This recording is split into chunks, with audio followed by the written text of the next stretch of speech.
Okay, so for this module, we're just going to be walking through discussions and how to create them and how to choose different settings for them. So you can see I'm in my course right now, GVMS Canvas 201. And what I'm going to do is I'm going to click on this discussion button.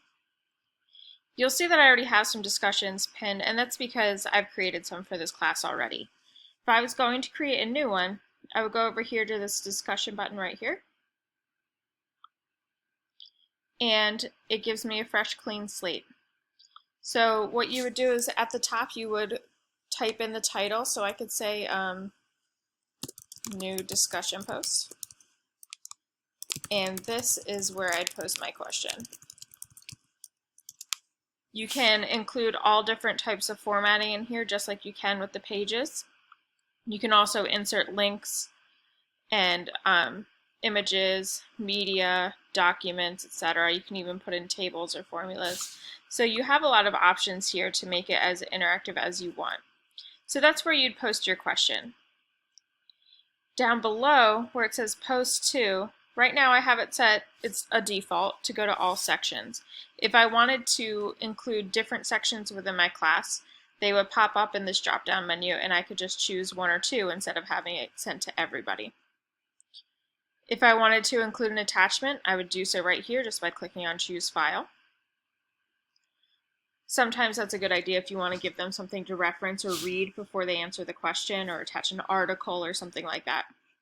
Your options here are also pretty important. So you saw that there's a difference between threaded and focused posts. So if you are trying to have a focused post, that is the default.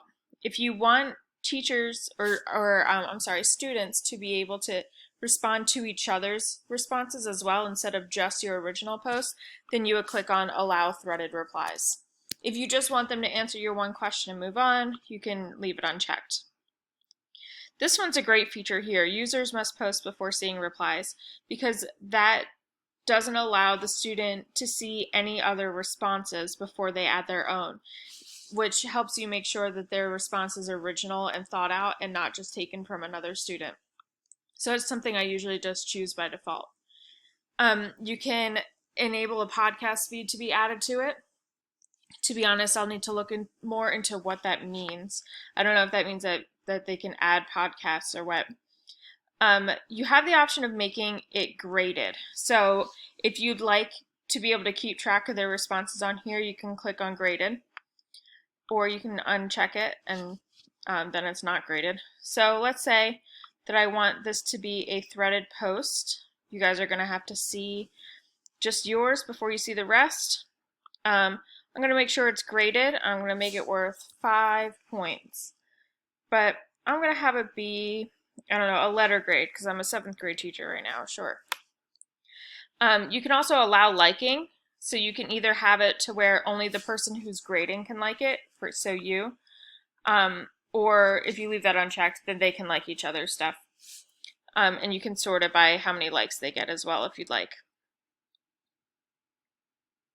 If you scroll down, you can see that there's an option to add peer reviews. So basically, if you click on Require Peer Review, you can either choose who gets to peer review who, or it'll automatically set it for them. So I could say they need to review at least 2 other people's, and it is due by this date. So it'll add it to their to-do list as part of their assignment. Now here I can choose which courses I'd like to add it to. So for this one, I only have one section for you guys, but if you had multiple sections in your class, and that'll come later in the course, you can see how to do that, this is where you would go and choose which sections to add it to. So you would add your due date. Available from just means when it's going to pop up for them. So if you want it immediately, just put today.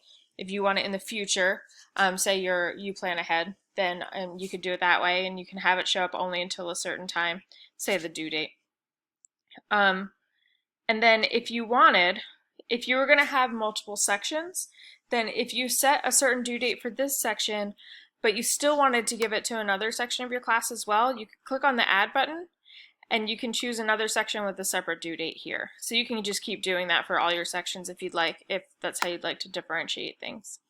So basically, that's how this works. Once you click the Save and Publish button. It's going to pop up right in your area for discussions. And you can see that it's published. I can also unpublish it if I don't want them to see it yet. I'm actually going to delete this one because otherwise you guys would be able to see it. But if you wanted to grade it, what you would do is you would click on these three little dots over here. And you would click on Speed Grader. And that would pull up just like it would for grading assignments and things like that. It would pull up the ability to grade people's responses.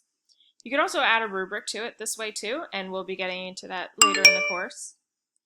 And you can also discontinue commenting after a certain time. If a student's emailing you saying they can't find the discussion post, you can also click send to and then type in their name there or their email address. You can share it to the Commons, and we'll be getting into the Commons later. If you click on copy to, then you can choose another course that you would like to copy this to.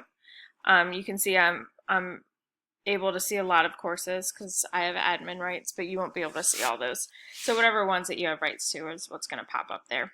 So the discussion posts are a really valuable tool.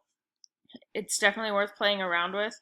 The students can get really engaged. I know I've used it from a student standpoint and it was easy to understand. You just want to make sure you know the difference between what threaded and not threaded means so that you can make choices that way. But anyway, I'm going to delete this and put you on your way.